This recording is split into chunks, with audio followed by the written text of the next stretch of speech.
Yeah ఊరు ఏ దేశం పిల్ల నీది, కోవూరు కొత్తపేటయ్యా నాది. నీళ్ళన్న చేదగలవ పిల్ల నీవు, నీళ్ళంటే నిద్రొస్తుందయ్యా నాకు. వంటన్న వండగలవ పిల్ల నీవు, వంటంటే వనకేస్తుందయ్యా నాకు.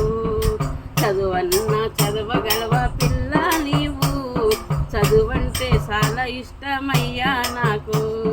సినిమా కన్నా పోగలవ పిల్ల నీవు, సినిమా అంటే సిగ్గేస్తుందయ్యా నాకు. ఏ ఊరు ఏ దేశం